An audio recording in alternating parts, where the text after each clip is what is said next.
Good evening, everybody. Um, Today it's the first full moon of the new year, and whether or not you're interested in astrology, probably many of you have seen the old movies of Lara Croft, Tomb Raider, where Angelina Jolie was playing Lara Croft, and then there was this talk of the planets aligning. Well, this weekend, you guys, the planets are aligning in a way that is unusual. And I don't know, I'm not an astrologer, so I don't know exactly, but there's a lot going on in the sky. And there's also a lot going on this planet. We're living in a time of big changes. And even though we cannot really see what the changes are going to be or how they're coming to be about, it is the time we're living in. And for me, this is all about balance, bringing back balance into this world. And as I see it in my line of work, and when I go to the corporations to tell them about stress reduction and burnout relief or prevention, I tell them what we do in this world is we do four things. We think, we do, we feel, and we are. We're being. And thinking and doing are both very much appreciated, accepted, and valued in our society. Feeling and being, not so much. Thinking and doing, if you want to look at it energetically, it's more masculine ways. It's a masculine energy. Thinking and stepping out into the world and acting upon something is a masculine thing to do. Being and feeling is a more feminine thing to do.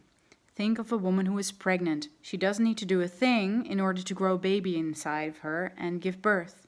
Well, she has to do something, but it's right. The more rest she takes, the better it is. And the feminine energy is more comfortable with feeling and emotions and receiving. So the masculine energy of thinking and doing is one of giving new ideas, giving an act or doing something, bringing something into this world. The feminine energy is receiving, feeling, having empathy, feeling others, feeling what's going on, intuition, and then being with that. And there's, as you can see, there's a balance between the two. It's like yin and yang. It's day and night. So daytime you give and nighttime you receive. Daytime you do, nighttime you recover. And if you look at the world and nature, there's this balance everywhere. Except that we have, as a society, as a human species, we've exploited and exhausted the feminine energies on this earth, quite literally. We've done it with the soil, our resources, and we've also done it in our personal life or our work life, where we give, and we do, and we think, and we're not able to relax and be, and we're not able to deal with our emotions or our fears or anxiety or stuff like that. So what happens, we get into crisis and we get sick, or we get a burnout, or we get conflicts, or we end up in divorce, or all sorts. Anything that will make us stop doing and start being. And the same accounts for the world, for the earth. The earth, just from an energetic point of view, is restoring the balance of this depletion by fires and flooding and anything that the world can bring, just to make the human beings stop. And what happens now in Australia, it's terrible. I mean, all those animals and nature, but then, you know what it also does? It brings people together. It shifts their focus from me towards us, and support each other and love each other and help each other out without judging each other, but just with love and compassion, and with so much how do you say that? There's no personal gain in this. It's just, I want to help you. I really want to help you. And I give away what I have to do so. I give more away than I have even. And in the parts of the world where there isn't, like in Europe or where I live, we don't have a nature disaster going on. We do have a conflict, or like the whole country. You can see it in Europe, you can see it in the US. There is a polarization going on, and it's basically the conflict between the masculine energy that has gone overboard and has become narcissistic. Meaning, if you spend too much time and energy in your life on thinking and doing, you end up being exhausted. And if you don't know how to feel your emotions, if you don't know how to deal with that, if you don't know how to be vulnerable, and if you don't know how to be, or you judge yourself when you do nothing, you end up becoming toxic in the toxic masculinity spectrum, and being controlling, forceful, very tense, very overpowering others. So you end up having a lot of narcissistic traits. And naturally, we can see this very well embodied by President Trump. So he's just acting and acting and acting and acting out of a very rigid, extreme, controlling and forceful, overpowering way. And this happens in the Western world and on a grand scale. It happens in the institutions, it happens in the companies, the corporations, and it's going to extremes. Now, to bring balance here, the feminine energy, the people who are hurt, or the people who are a victim, they need to step out of their victimhood, because when you have the feminine energies, meaning feeling and being, you can be stuck in that, and you can go round and round in circles, and it can look quite dramatic. So you cannot stop crying, you cannot stop being angry, you cannot stop feeling, basically, and you cannot, most of all, stop feeling powerless and helpless, and you feel like I'm lost, I'm a victim, and I've been treated so badly, and so I'm to be pitied, right? And in this position, don't have any energy or resources or power in order for you to change your life.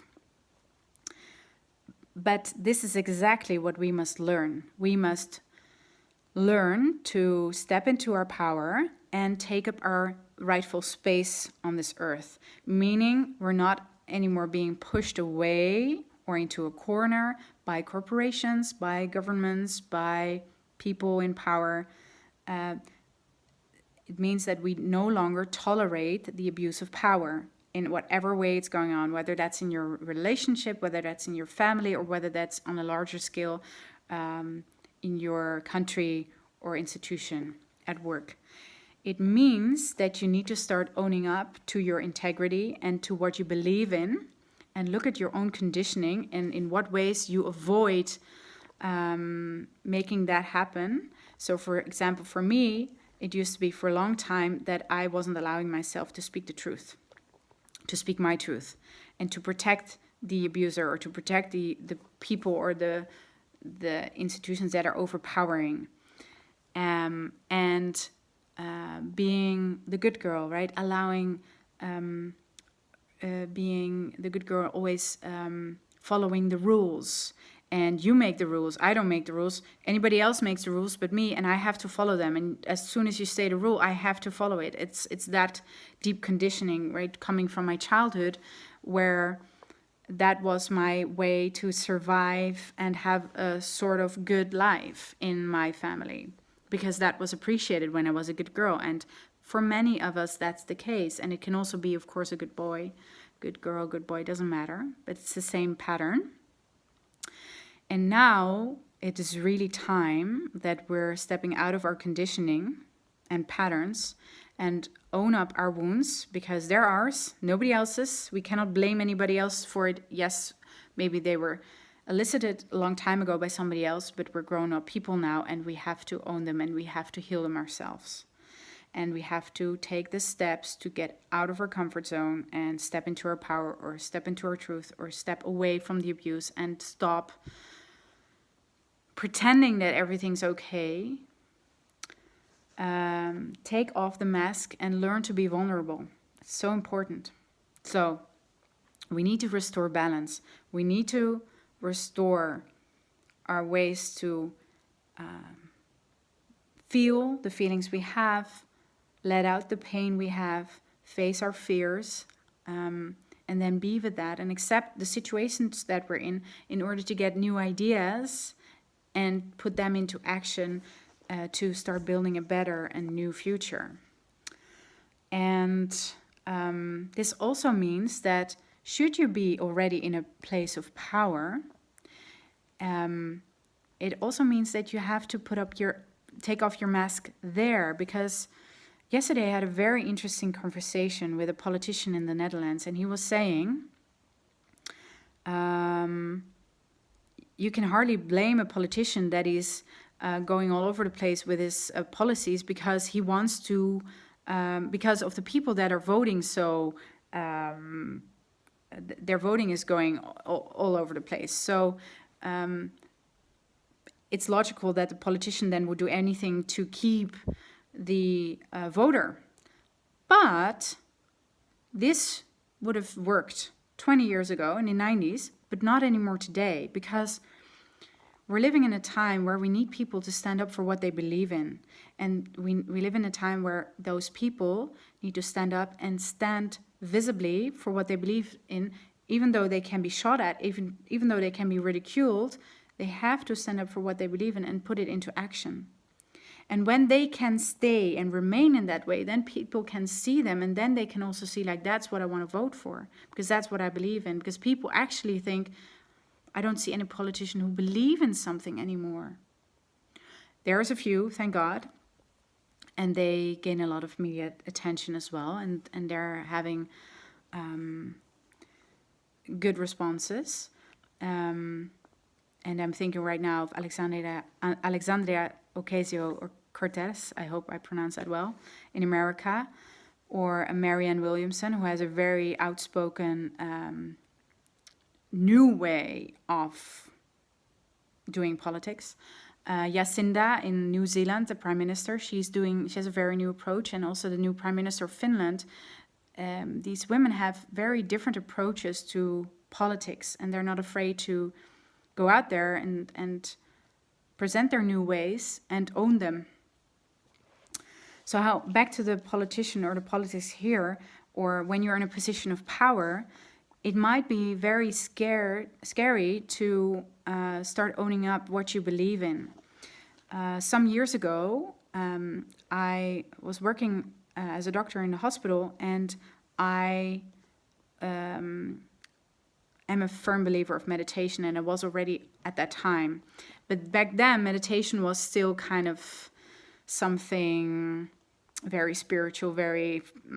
well, it's not scientific, so it was very frowned upon, and it was very scary. So at that time, I tried to launch meditation into the hospital for the employees and for the patients. And I did that through a innovation challenge, including videos and everything in the hospital. It was very exciting and quite scary for me to do, because it felt like I'm coming out with something that I believe in, and that's scary. But what then happened is very interesting, because nobody would tell me bluntly in front of the group what they thought of my idea, but they would come one-on-one to me. Oh, this is a really great idea. I'm really glad you brought this up. And you know, this and this professor is already doing a meditation group. in this back room once a month or once a week there and there. And so more and more people would come to me and tell them like, oh, I have this experience with meditation, but I'm not really open about it. Or yeah, so the funny thing is, I started noticing so many people who believed in the same thing, but they didn't have a clue about each other. And it's the same way now. Right now, even though you don't think it, you don't believe it, there's more people who think the same way as you do, but everybody is chicken shit scared to show their vulnerability, to take off their mask and pretending like, yeah, I'm so cool and I'm gonna present myself in this way and hide what I really believe in. But if you start doing it, you will find people who are like-minded, and you will group and you will gather and you will be strong. It just takes courage to start doing this. And I understand that, because what also happened is people would kind of talk behind my back, or maybe shoot at my idea of meditation and bring bad comments on it. But I was ready for that, and I knew like, well, that's okay, you can have your opinions. It doesn't say anything about me, because I know this is good. And luckily I was able to see that in the future this would also be accepted, because I could already see the movement that was coming. And now it's the same thing. There's a movement coming where the truth is more important than facade. So where in the 90s it would have worked to still get away with some beautiful, with a program that looked beautiful but wasn't good on the inside, that's not going to work out anymore. We need to tell the truth and stand up for the truth and take action to do the right thing instead of the convenient thing.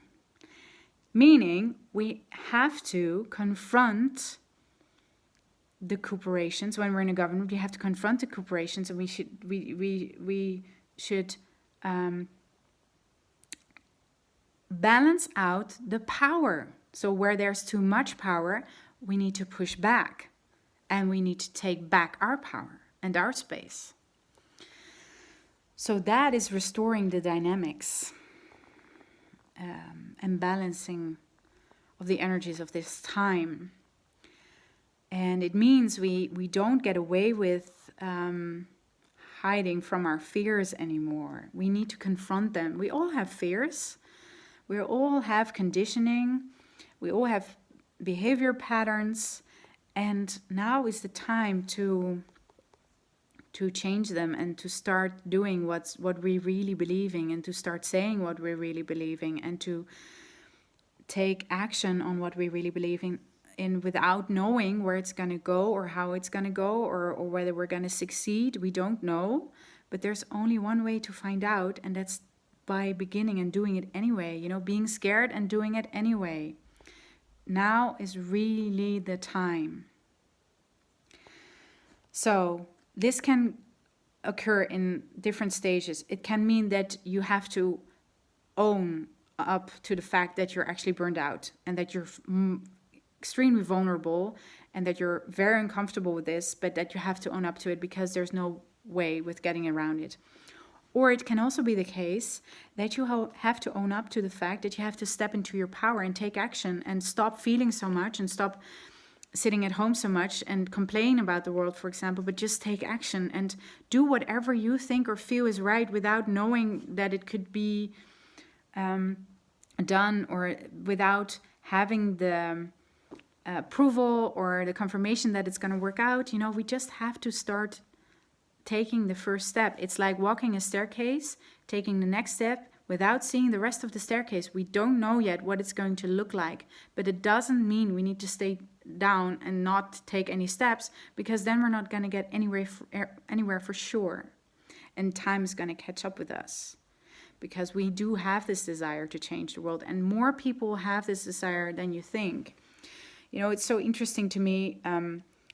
Not too long ago, like only a couple of years ago, I was very ashamed to talk about the fact that I like spiritual things, and that I like astrology and even tarot, and I just enjoy that stuff, and I get something out of it.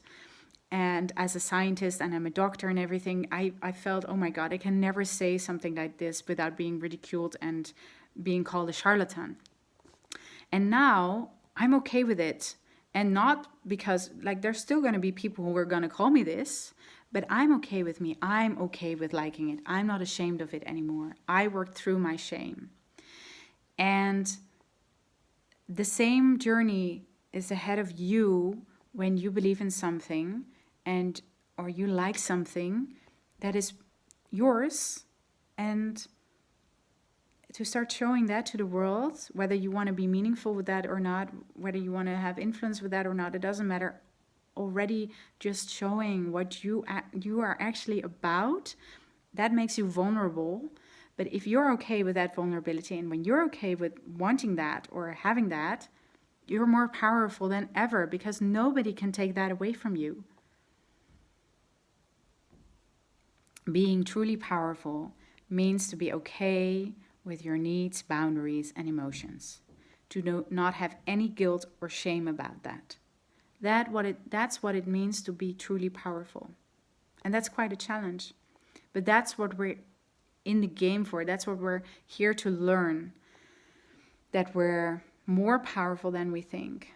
That we don't need to get diplomas or degrees or be in certain positions to have power, because it's only about having our needs, boundaries, and emotions, being okay with that.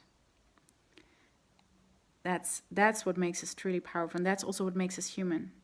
And that is also what makes us able to connect with each other, because when we're allowing ourselves to have our boundaries, and if I allow you to have your boundary, and you allow me to have my boundary, then we can truly connect with each other in a safe way. And in a world that is so scared, this is truly important.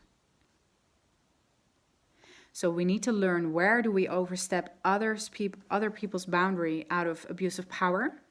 And where do we not own our own boundaries and let other people overstep our boundaries, and stop doing that?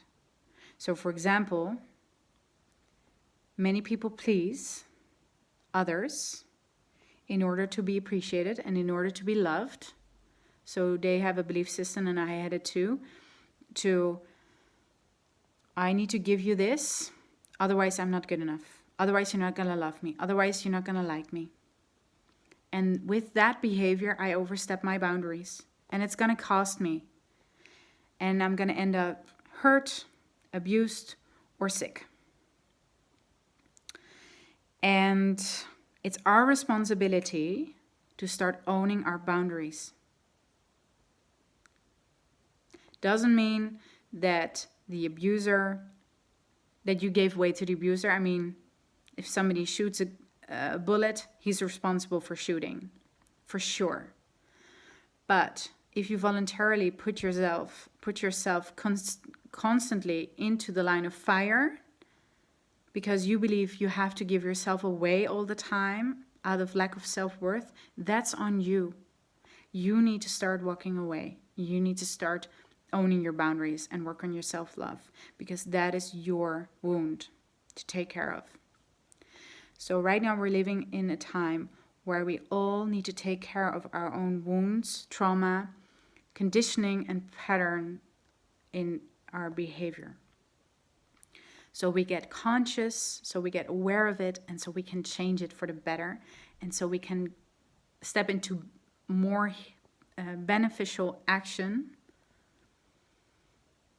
that this world needs so profoundly. Please let me know if you have any questions about this, or if you need any support or help. Reach out to each other, to me. Don't do this on your own. We're all going through the same struggles. Everybody's having the same problems. It doesn't matter whether you're rich or poor. Of course, there's a money problem, then of course that's different. But when it comes to needs, boundaries, and emotions, it's everywhere the same. And if you have the need for more money, then there's a belief system behind that gives you a certain behavior pattern, and you need to become aware of of that in order to break through it. And when you're really rich, it doesn't need to mean that you're happy or empowered.